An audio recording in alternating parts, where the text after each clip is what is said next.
So lots of you that are here have either taught or wanted to teach on Cambly as an English tutor.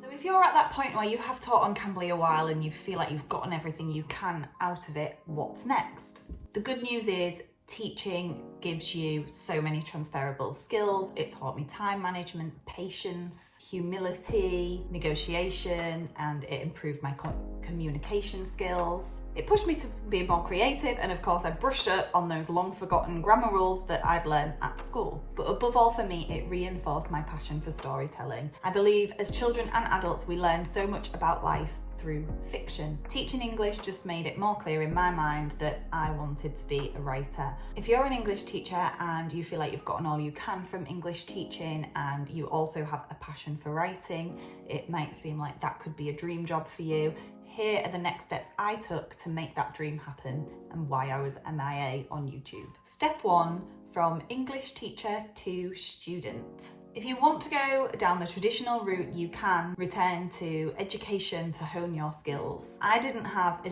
degree in English, but I did have a degree, so I went and applied for a master's in creative writing. Although my degree wasn't English specific, I was able to get on this course because I could express my passion for English through currently being an English teacher and through the application process where I had to write a short story to showcase my talent if I had any. Obviously, they thought I had enough to get onto the course. A course like creative writing is specific. Instead of a dissertation, you submit the first 3 chapters of your book. I got some valuable feedback that I took on board to make some important changes. Of course, qualification isn't a must. You can go out and write your book anytime. I needed the discipline of someone telling me what to do when. And I also got invaluable feedback from people that were much more honest than my friends would ever be, because they were going through the same thing and they wanted the same kind of radical candor feedback as well. But if you're strict at sticking to your own deadlines and good at networking, you can certainly write a book yourself. You can learn about structuring books online. I find the snowflake method helpful. You could develop your own online community of other people going through the writing process. It's definitely possible without getting further into student debt. But I'm just someone that needs to be told what to do sometimes. Step 2, from English teacher to temp. Now, there are plenty of successful entrepreneurs online that will tell you that they were a brain surgeon and they were miserable in their job, so they decided to become an entrepreneur by having a side hustle, and they worked day and night to make it work, and now they're a successful millionaire. But the truth is, most of us just aren't built like that. LinkedIn and TikTok and all of the things are full of people saying, I was broke, but now look at me. And it turns out they've been an entrepreneur since they were about 13 years old, which is great. Some people are built like that. But I vehemently believe for people like you and me who cannot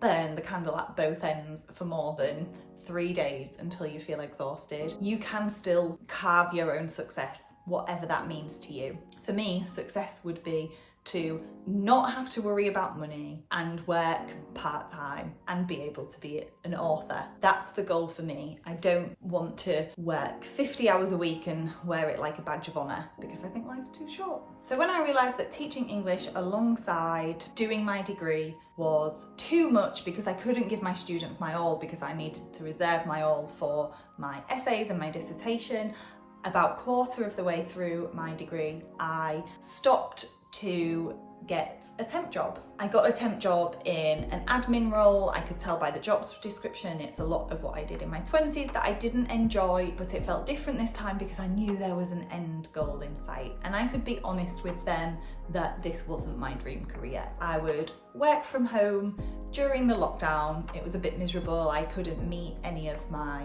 teammates apart from on Zoom, who were lovely, but the pay was terrible. But it was okay. It was a sacrifice I could feel like making at the time. I wasn't going out, so I wasn't spending money because of the pandemic, and it meant I could focus on my degree as much as you can when an international pandemic's going on. It was difficult. But my advice would be, if you do have a big lofty goal and you are changing career but you still need to keep the money coming in, temping is a great way to keep money coming in without it taking all of your brain power. Step 3, from English teacher to freelancer. After I graduated, I knew I only wanted to move to a job that would be my dream job. I knew that just staying in my admin job wouldn't keep crafting my skills at writing. Through the contacts I'd made in my university course, I started freelancing, doing SEO writing for a company where I'd write about all different things, from hotels to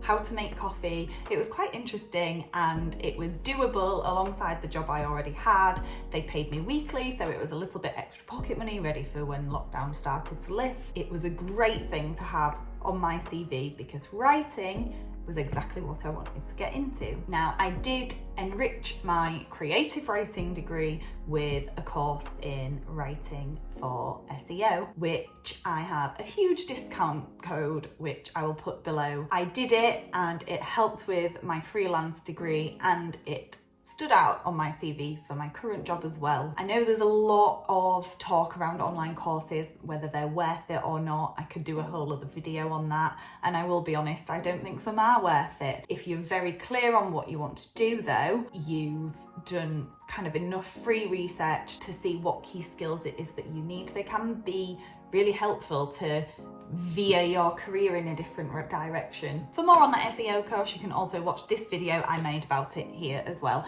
It's my honest review that I did in real time as I was completing the course. Number 4, from English teacher to copywriter. After graduating, I decided to be very picky about applying for jobs, and I only applied for ones that I felt really passionate and excited about, and I would advise you to do the same. You didn't go through all that hard work, re-educating yourself, learning new skills to fall back into an unfulfilling job. I love my job now, and I found it after failing one interview for a similar role.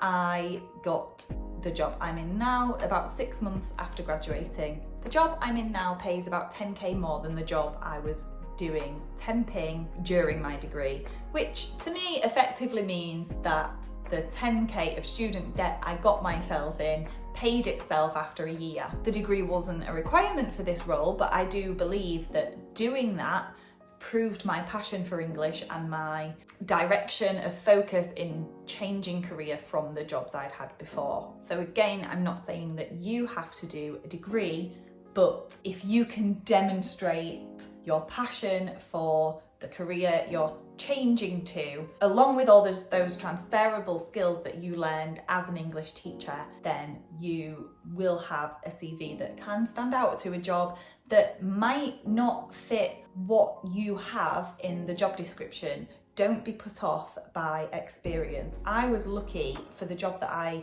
have now, described some desirable experience, but they clearly stated that if you haven't got that experience but feel you embody their core values, to still apply. So I did. So even if the job description doesn't say that, men are more likely to apply for jobs where they don't fully fit the brief and women don't. So any women watching this, please still apply for the job anyway, because you've got nothing to lose. Number 5, from English teacher to author. So since then, while I've been away, I have finished my book. It's currently being read by beta readers. I've already edited it 2 or 3 times myself. They're going to give me some feedback. I'm going to edit again, and then I'm going to send to agents, and some might think I should be quiet about it now because it's not a published book. It might not even get picked up, but I do believe in putting positive things out into the universe, and hopefully I'll be able to do an updated video of this sometime in the future where I'll say I've gone from English teacher to published author.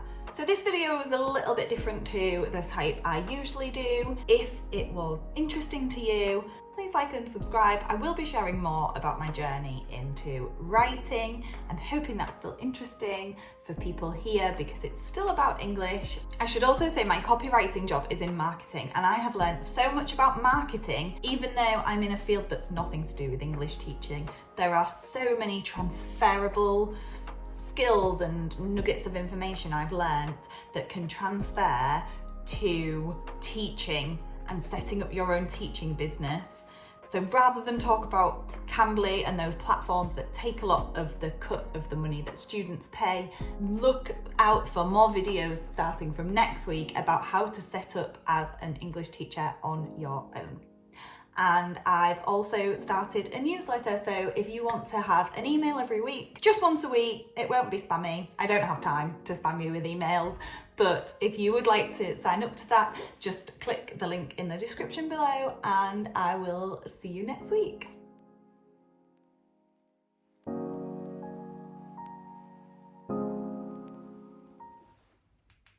Oh my God, can't believe the difference.